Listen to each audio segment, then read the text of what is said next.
Welcome to Cardboard Hunter. I'm Sterling, and this is our how to play video of Bus by Splotter. And of course, the original Splotter version, which I have back there, and the Capstone edition have no rule differences, so either version you have will play the same. If you're aware of any rule changes, please let me know in the comments. Now, I do have a full review video for Bus, so if you would like to see that, please jump over to the channel. It was posted just before this one, and as this is not a review video, it is a how to play, we're just going to jump straight into this. So let's go over setup first. So starting with the clock, if you're playing 3 players, you're going to put out 4 of the time stones, whereas if you're playing with 4 or 5 players, you will add the 5th time stone. So in my setup, I'll just be adding 4. You will set the clock to the home position, which is important to keep in mind because when the actions start executing, this will move to work for the first Vrrooomm location. So unless someone stops time, the first actual location passengers will want to go to will be work. More on stopping time later. You're going to place 1 passenger on each of the 4 intersections of Central Park, which during the game, all future passengers will spawn at one of the 2 train depots, these blue circles with the train icon. Each player, of course, chooses their preferred player color and make sure that they have exactly 20 cylinders to start with. I think in the Capstone reprints, they give you 1 extra cylinder. Simply place the extra cylinder back in your player bag, as every player should start with exactly 20 cylinders. Each player will place their victory point marker on the 0 of the victory point tracker. Each player will place 1 of their little bus tokens on the bus section of the board, indicating that all routes start with a single bus operating on that route. That's effectively how many buses in your fleet are traveling along your route for any given Vrrooomm action, which again, we'll explain in more detail later. And before we jump into more rules, let's discuss the different sections of the board so you have a general idea of how things work before you jump into initial placements, as understanding the board will lend to a better strategy. So you're going to be placing your route pieces along streets on the board, always connecting from one end of your existing route. The building tokens will be placed on the numerical spots on the board, which each point to a specific intersection, keeping in mind that buildings have to be placed on 1s first. Once all of the 1s are covered, you move to 2s, 3s, so on. This lends to a game that sprawls outwards and is a little bit more forgiving for newer players, as your strategy can evolve as you're getting to know the game more and more, and those earlier decisions are not quite as punishing as traditional Splotter games. Now you will randomly determine your start player however you see fit, giving them the chunky little bus token or cardboard token for other editions. Perhaps the last player to see a bus in real life and say, that's a good bus right there. So now we're going to get into the actual placement. So here, I'm going to determine that I'm playing yellow, and yellow will start the round, as my fabricated players are not actually capable of talking outside of my own head, thus I would have met my conditions. So starting with the start player, we will go ahead and place 2 buildings of our choice on a 1 spot of the board. Now, available building types are pubs, work, and home, the only 3 locations any person goes to in the real world. These will make up the available locations passengers can travel to during the game. For example, if during the round passengers want to travel to the pub, then you can only pick up and deliver passengers on your route to a pub location. However, any passengers that are already at an intersection that contains this round's preferred location would simply walk to it themselves. They don't need to take a bus if they're already sitting at the intersection. So maybe you already kind of have an idea of which direction you're going to take your routes, and you will place these along your intended path. But also, you don't have to overthink this part, I promise. Usually early placements of businesses are good because it's most likely going to be businesses that score the first Vrrooomm points. Although the first round is pretty hard to score points anyway, so maybe going pubs is a little bit smarter. Or maybe someone's going to be crazy and actually stop time on the first round, in which case houses would be ideal. Again, let's not overthink this. I'm going to put down 2 businesses right there. And then going to the blue player, they're going to do a business and a pub. Purple will drop 2 homes. So now we have our initial locations on the board. Now going back to start player, which in this case is yellow, they will place their first route on the board. Now, your first routes being placed can be placed anywhere. There are no rules. There's nowhere on this board. Even if one or more players already have a route there, you can still always place there. Normal route rules will come into play when placing your second route. That would be a very weird way to start the game. So let's play this out how it may likely actually play. I initially had placed my buildings there, so I'm likely going to want to go right there. Plus, it gets me right up against 2 of the early passengers, access to all 3 building types, a solid starting position. Now, I will mention, you technically can come to the outside of the board if you would like. I do not recommend it. It does not lend to a good strategy because your early passengers and buildings are likely going to be towards the center of the board, and your future passengers are going to spawn at the depots. So either towards the center or even against a depot would be a good early strategy. Out here, where you're not even going to see buildings or passengers anytime soon, would just make it difficult to get back to where they are. Other players may be scoring points ahead of you. Perfectly legal, don't recommend it. So moving on, blue would place their first location. You know what? They will take advantage of being able to place on top of me. Purple is going to go over here. Now, once it gets to the last player in turn order, they immediately place a second route. So maybe they want to go this way. The second route does have to extend from one end of their first route. And then in reverse turn order, remaining players place a second route. Blue might go this way, which is interesting because that will prevent yellow from going along this direction on Central Park, which I'll get more into the route rules later in the video. But this would not be legal. However, this is, as 2 ends have met. I can follow up the end, but we'll save those exceptions of the route placement for later. And I'm going to instead go this way anyway, because I want to start heading towards depot. So now that all of our initial placements are set, we're ready to get this thing started. Now, once the game has officially begun, put that back there, in turn order, each player will place 1 action cylinder somewhere on the action selection side of the board. Some locations have only 1 spot, some locations have multiple spots. I'll go over each one in detail. But it's important to remember that each player has to place at least 2 per round, but they may place more if they like. Your actions are limited to exactly 20 cylinders through the entire game. When you play one and it exhausts, it is discarded from the game and you never get any back. Meaning you will either get exactly 20 actions throughout the entire game or less if the game happens to end before you've spent all your actions. We'll discuss how that can happen later. But this means you need to be intentional with every action cylinder placed. So each round, you're placing at least 2, however, you can place more. You can place as many as you like so long as there are available spots. Once you have placed at least 2, you may then pass. Once all players have passed, then the round will go to the actual action phase where actions will execute based on how the players have placed their action cylinders. Once you've passed, you of course cannot come back in on that round. And it really is up to the player how many cylinders they want to place before they formally pass. For actions that have more than 1 spot, like line expansion or passengers, the players always place their cylinders in alphabetically ascending order. So A, and then B, and then C, etc., which on some spaces is from right to left, while in other spaces it's left to right. Now, first, the type of action executes from top to bottom.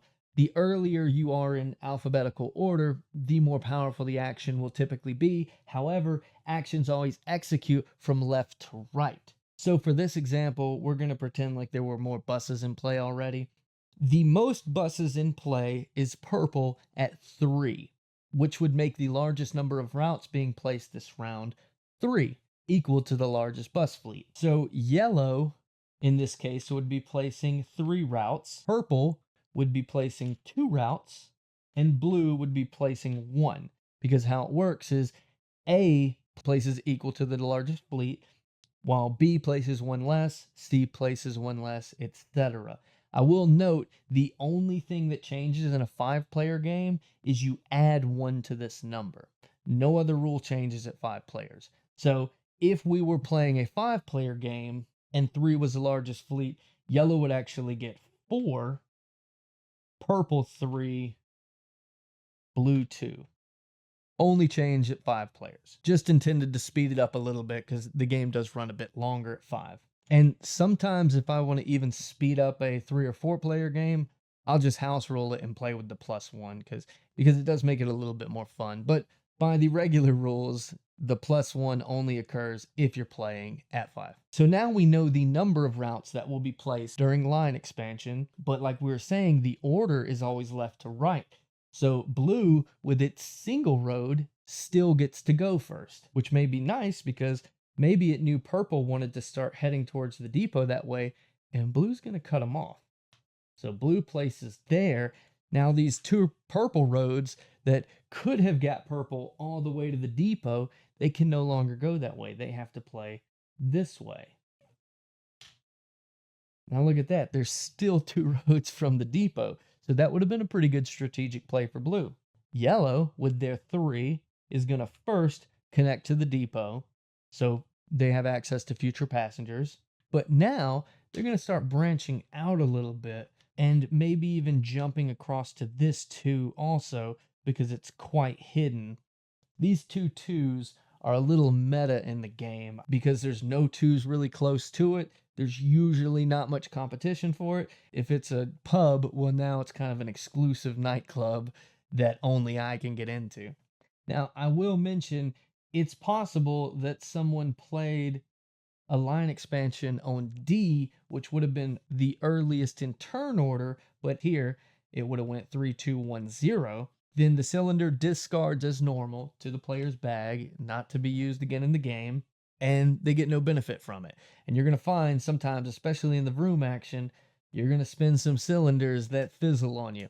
Now let's get into the most complicated part of the game. And I promise it's like a band-aid. Let's just rip this off. The route placement rules. Why Splotter decided to be more ambiguous than they had any right to be for these route placement rules is beyond me. And even other videos I've seen have fallen short here. Not due to their own fault, but because they are following the rulebook. And either copy of the rulebook, be it the 99 Splotter version or the Capstone reprint, just didn't lay out all potential situations. And teaching the game as the rulebook explains means you're also not going to lay out all potential situations. I've spent a lot of time reading and analyzing both of the rulebooks and done a lot of online research to see how other people are comprehending these route rules. And I do believe I have curated an accurate, transparent, and clear-cut set of rules for the route placement that covers anything I can think of. I want to be clear, I've not reworked any other rules, and I have not tried to home rule anything here. I have done what I believe is clearly explain the rules while ensuring the game plays exactly as intended by Splotter. Any Splotter fans, if you think I got something wrong here, please let me know in the comments. So as we discussed with the first route placement, you can place that anywhere on the board you like, even if there are 1 or more routes already there. Nothing can stop you from wherever you want that first one to go. After the first one is placed, all future routes have to follow these following rules. Under no circumstance may you ever place a new one of your routes onto a road already containing one of your routes. I cannot ever place a yellow route where there is a yellow route. No rule exception changes that. When placing a new route, you first decide which end of your route you will place from. I've added a few extra routes to create a unique situation here. So I have one end with available empty roads and one end with no available empty roads. I can still choose whichever side I prefer to build from. This is one of the first things that are not super clear in the rulebook. It really can be interpreted either way, but this seems to be the common consensus here, is even if one side has available open routes, you can still choose the side that doesn't. In this example, let's say I chose the side where there is an available route. I can A, place my route on the available path, or B, place my route along a route where one or more opponents are, so long as the ends of our routes have met at the same intersection. So in this case, both of our ends end at this 2 intersection. I can follow his upward, placing alongside of his path. Now, even if there was another player, say like that, both of their ends still end at the same intersection, I can still place that. I'm not really sure how they legally would have gotten in this situation beforehand, but you get where I'm going. However, if blue was already there, then I have no available route. But let's say I wasn't there yet. Let's say I was actually here. I cannot go up any of these paths because even though this is where the end of purple is, it's not where the end of blue is. Blue's end is here and over here, not here. So these 2 roads are officially off limits so long as these other available options are there. So I could place any of these open roads I wanted to if this was the end I chose. But let's talk about what happens when you go to an end where there are no available roads. If I've chosen this end of my route where I have no available open roads, I may choose any road I prefer to place on. So even though the heads meet at this one, which you would assume makes it the most legal move, and I would have to go there over the other 2 options, that's not the case. When there is an end with no open routes, then any placement is legal, except for, of course, the route containing your own piece. So I could go any of these 3 sections I want to go, which means I can actually follow purple up a route where their end did not meet my end. Also, if this was a round where I was going to be permitted to place more than one route, I have to treat every route separately, applying the rules for each route individually. So that first route I placed, I may have had that exception to the rules where I could actually build alongside a route I typically wouldn't be able to. But my next route, I have openings at both sides. So I'm either going to pick this side where I can follow my opponent's end that meets at the same intersection my end does, or take the empty route, or at the other end, I have to take an empty route, as those are the only options. Let's say I had a third route to place, and I chose to place it here. I've now created a route circle. When a route circle occurs, you take one of your previously discarded action cylinders and place it where the 2 routes met. In this case, it would be right here at the 2 spot. This is important to remind both me and my opponents that this is where my ends meet, meaning my next placement has to branch out from that intersection, which in this case would only allow in one direction. Now, another area the rule book doesn't get into much detail is I have now built out from one of my ends at the circle. Technically, I still have another end at this circle, so I will leave this cylinder here to remind me there is still an end there. I do still technically have 2 ends, but as you'll see, one of my ends is completely locked in. This is one of the unique situations where I actually will never be able to build from one of my ends now. And that is because both available directions are in my same color. So me being the yellow player for the rest of the game effectively only has one available end to play from. You're going to want to avoid getting yourself into these kind of situations. My next turn, I would have no open paths, thus I can place anywhere I want where my route is not already at. So I'd go there. And now my future route, I would have a few options here. I can take an open road here, or I can oddly place there. Let's talk about what that does. I have effectively built another circle, but assuming we took this very odd choice, which is legal, though you shouldn't do it, we place our cylinder because we've created a new route circle, but now we've effectively cut off both of our routes. The rulebook seems to lend its way to allowing you to lose one end of your route, effectively only having one route to build from, but you should never have a situation where you could lose both ends of your route. So if this ever happens, where in a future move you would not have a direction to go from either end of your route, the most recent placed cylinder for the current circle, be it the last circle or only circle, you may move the cylinder back in the direction the route was built from. So in this case, this is the other end of the route I just placed. I can put my cylinder there instead. I now know one of my routes are actually blocked at this intersection. I only have one to come out from over here, but I do have some options in the future. And anytime you find yourself stuck in a situation, follow your route back as best you can remember to the soonest available intersection that you can actually place a route from. This will ensure that no one ever truly gets locked down where they can't place. This is pretty elaborate, but there are technically spots where with your first three routes, you can do this to yourself. For example, would be weird to start down here, but totally legal.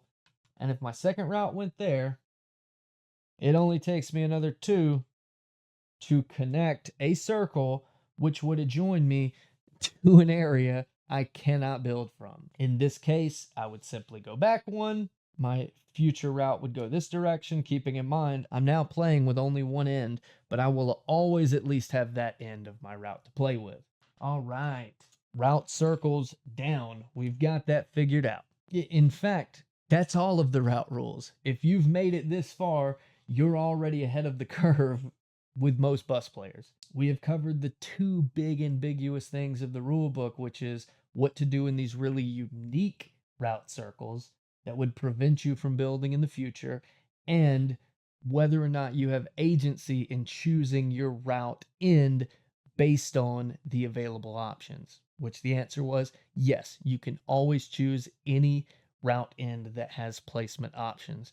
So let's talk about buses. This action has room for only one action cylinder. First come, first serve. There's a few others in the game like that. When it executes, you, of course, discard the cylinder that was there, and you add a bus token to your fleet, increasing your personal bus fleet, but potentially increasing the largest fleet in the game, which will affect passengers and buildings this round. However, that largest fleet will not affect line expansion this round, as line expansion executes before buses. So, pretty clever strategic implications there. Now, you can on a future turn, say you already had 5 buses and you played your cylinder there, you can do that. You would discard the cylinder and obviously not gain any additional buses. 5 is the maximum fleet. However, maybe you were doing that defensively. That is permitted. But let's go back to saying we had 4. So now moving on to passengers, our largest fleet is now 4. That means A will get 4 passengers, B3, C2, D1. Now, passengers, unlike line expansion, are alphabetically left to right. So they actually execute in the order you claimed them. So A executes first at 4 passengers. These can be placed on either of the depots, either all on the same or split in any variation amongst the two. You could do 3 here and 1 here. But if I was the yellow player, that wouldn't really make much sense. I'd probably throw them all there. But also, blue has access to this location, so maybe I don't want to put them all there. Maybe I have a plan about how to get over there later. Now, passengers are resource limited, meaning if the supply ever runs out, you can't place any more passengers. For example, say that there were only 3 passengers available, and it was yellow acting first, and it was on 4. Pretend like the ones I just put on the board were already there. Yellow gets 4, but there's only 3 available. Yellow would get all 3, placing them wherever they wanted. For this demonstration, we're just going to put them all over here. There's no maximum number of passengers that can be on any depot or any intersection of the board. And then, of course, the extra one I would have normally been able to place doesn't happen. I'd discard my cylinder. But then purple and blue, there's no passengers left. They also discard their cylinders, and this is going to occur during the game. You're going to find yourself in situations where your cylinders only allowed you to take a partial action or no action at all. It's inevitable. It's going to happen. It's going to sting, but you deal with it. Now, buildings also are resource limited. Buildings are alphabetically ascending from right to left like line expansion, but of course execute from left to right. So they also go off of the largest fleet, which is 4 in this case. It would be 4, 3, 2, 1. No one's on D, so the 1 doesn't happen. So yellow going first still gets 2 for that first one. I would choose 2 of any available buildings. It could be the same building or it can be different buildings. Whenever any type of building is exhausted, I obviously can't play that one anymore. And when placing buildings, I have to play them in numerical ascending order, meaning ones have to be played first. So I have to put my 2 on a 1. I may find out that I have situations in which there's no more ones around my route and I have to play them on a different player's route. I'll go into more detail about that here in a second. Purple. Purple gets 3. Now, purple, planning a little ahead, is going to take one of all 3 and try to keep them on purple's route. At this point, there are only 2 ones remaining, and they are not along purple's route. So purple is going to have to place a building on a 1 on either an area where no one has a route or placing one where only blue has a route, in which case they are very likely going to play that defensively. For example, maybe blue already has access to a ton of work locations, so an extra work location is not really valuable at all to blue. So maybe that's what purple will play on purpose to limit their available options. Now, yellow gets 4 buildings. The first one has to go on a 1. So yellow maybe is not even going to overthink it, just going to throw a house there. Now yellow can move to 2s, which is nice. All the 1s have been taken care of. That play with purple in the middle worked pretty well for yellow because purple had to cover most of the 1s. Now yellow, who has placed routes along a lot of 2s, gets to choose how those 2s get built on. So like I was saying before, we're going to put a really exclusive nightclub back here, which blue has weaseled his way into. Whatever. And then we're going to go like this. We get 1 more. But now there's actually no more 2s around here. So maybe I'll do the same thing that purple did earlier, which is put a work token against blue's route that does not need any more work locations, discarding the cylinder. And now we move to the clock. If there was a cylinder here, that person decides whether or not they will stop time or not stop time. If there was not a cylinder, then time automatically does not stop. So let's say there was no cylinder. Then when we get here, we simply move the clock forward to its next location, which in this case would be work. And then any meeple on the board setting at an intersection with a work, we place on their work tokens. They have effectively walked themselves to work, which as you can see here, had a pretty big impact. We still have some at this depot. That depot no one can reach anyway, but there is one lone survivor over here at this intersection that blue and purple can reach. However, if we had a cylinder, that player now makes their decision.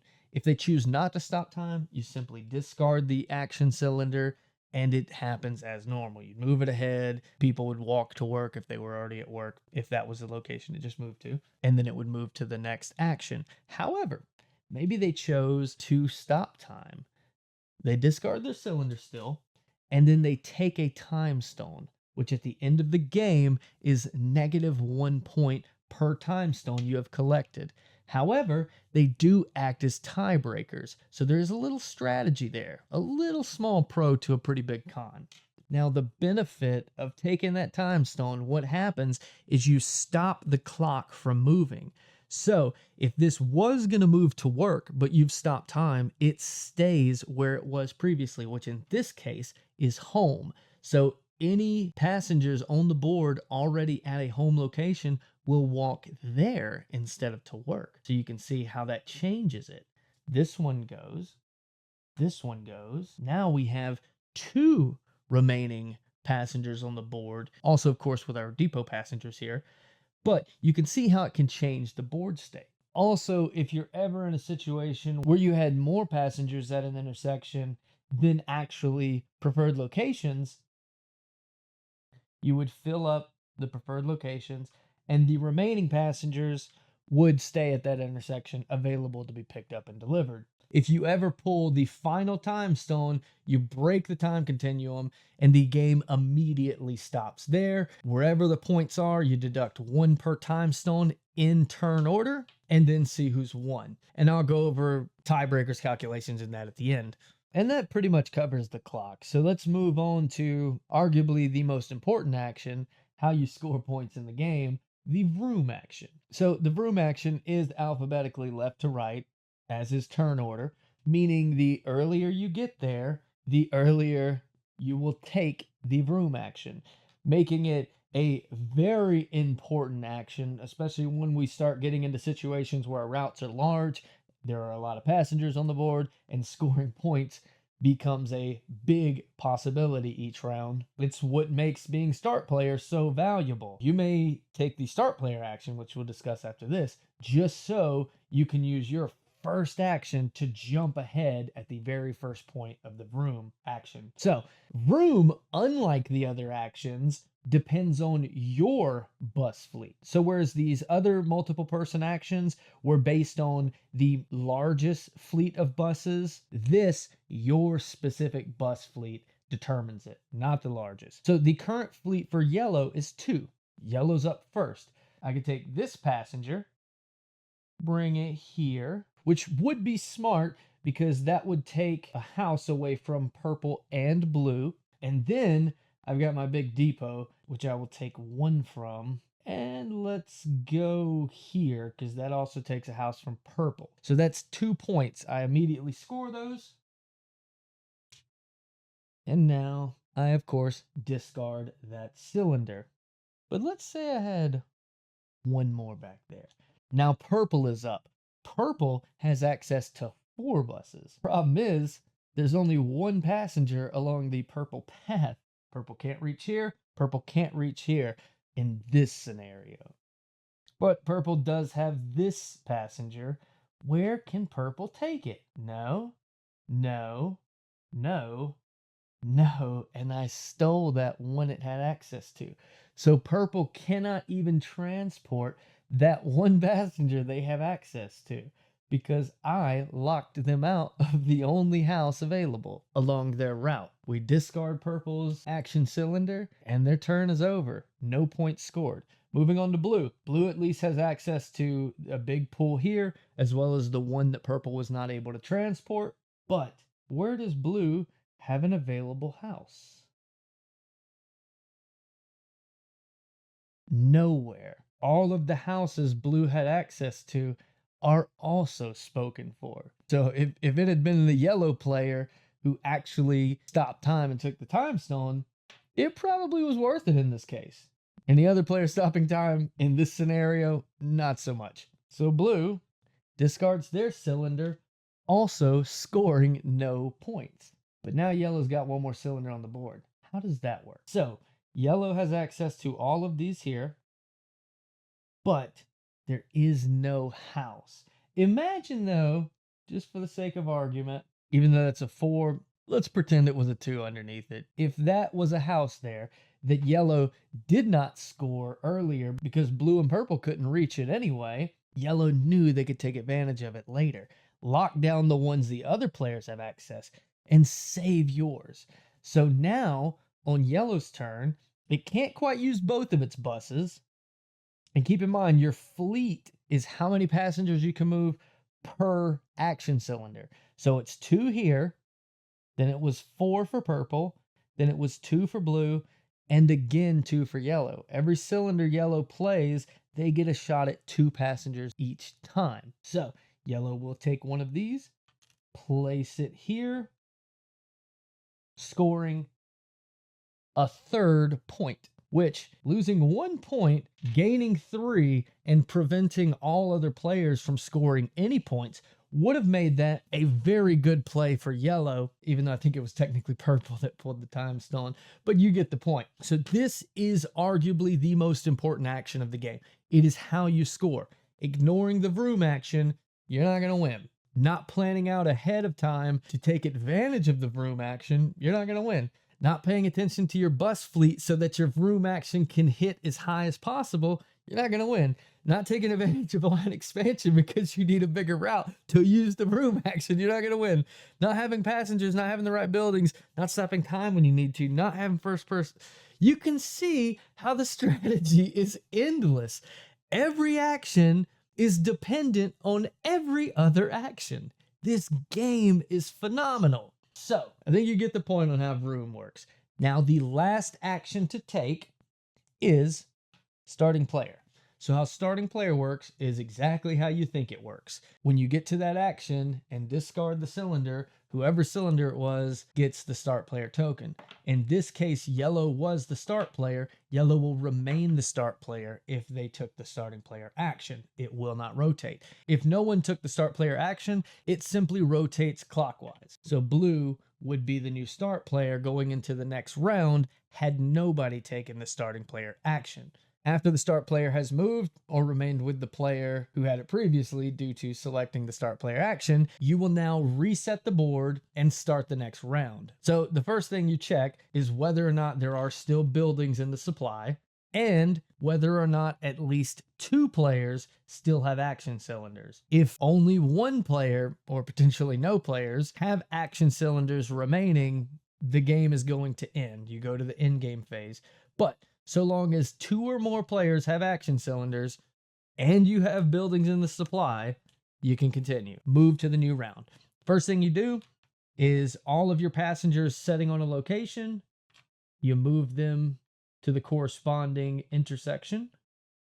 And of course, any action cylinders that were used this last round are discarded from the game permanently. The easiest way is just to put them back in their player's bag. And the new start player kicks off the first turn of this new round, placing the first action cylinder, which maybe they went straight to Vrrooomm. They're not going to miss out on the opportunity to use their 4 buses again. And just like the round before, everyone must play at least 2 action cylinders, and once all players have passed, then the actions will actually start executing, same way as last time. So again, the 3 potential end game triggers are the final time stone was taken, added to a player's inventory, at which point the game immediately goes to in-game scoring, no Vrrooomm action, no start player, or B, there were no buildings left in the supply at the end of a round, or C, only 1 or no players have action cylinders remaining at the end of a round. So end game scoring. Here's another area where the rulebook falls a bit short.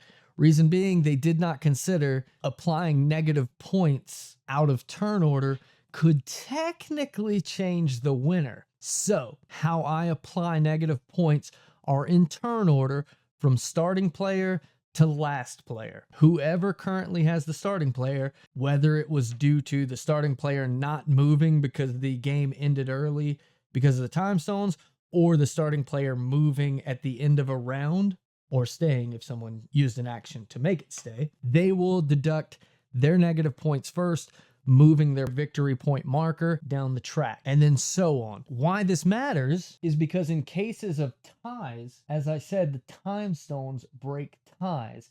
In case a tie remains, then the tiebreaker is position on the stack, lowest. That means that player got to that bottom part of the stack before the other player. Effectively, they scored that first, giving start player a slight advantage here, which makes more sense than just whoever randomly moved their score first. For example, let's say this was our board state. Blue has no time stones. Purple has 1 time stone. Yellow, who in this case is first player, has 1 time stone. So the first thing we do is move yellow. Yellow loses 1 point because of the time stone, bringing it down to where blue is. Next, blue does not have any negative points. Blue collected no time stones, and we move to purple. Purple, who collected 1 time stone, also moves down. Now we have our end score. So we have a triple tie here. Now blue, having the least time stones, 0 in this case, is already out of the running. You have a tie between purple and yellow for time stones, which are our tiebreaker. As they remain tied, our second tiebreaker is position, which you will see yellow is below purple because yellow got to move their disc first because of turn order. Had you not used a specific turn order, if purple would have just moved theirs first, then you could have actually affected who won the game. That's why I think this is an absolutely needed rule adjustment, because you quite literally could have a different winner if you don't have a solid rule on exactly who applies their negative victory points first. So congrats to yellow in this case. They have the win. And you can see how close it came, a 2-level tiebreaker.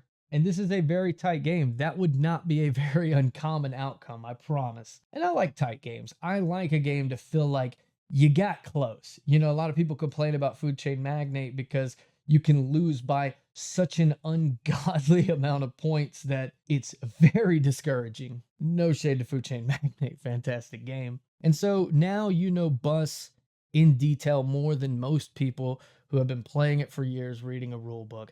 I think I've given you all the tools you need to not only teach the game, but handle every potential scenario. And if you want a copy of all of these rules, I'm going to throw it in the Discord channel, link in the description of the video, and you can download this and have a little extra rule set so you don't have to jump back to this video during a real game. Though I would like the extra views. And as a reminder, I have a full review of Bus as well on the channel. Please jump over and check that out. Please subscribe, please like, please comment, share if you don't mind. These things help so much for smaller YouTube channels like myself, who do try to put a lot of attention, care, and effort into their content. So if you like what I'm doing here, it really goes a long way. Thank you again so much. See you guys on the next video. Not sure what I'm going to do after this one, but I'm pretty happy to get this one out. Until next time, keep hunting that cardboard.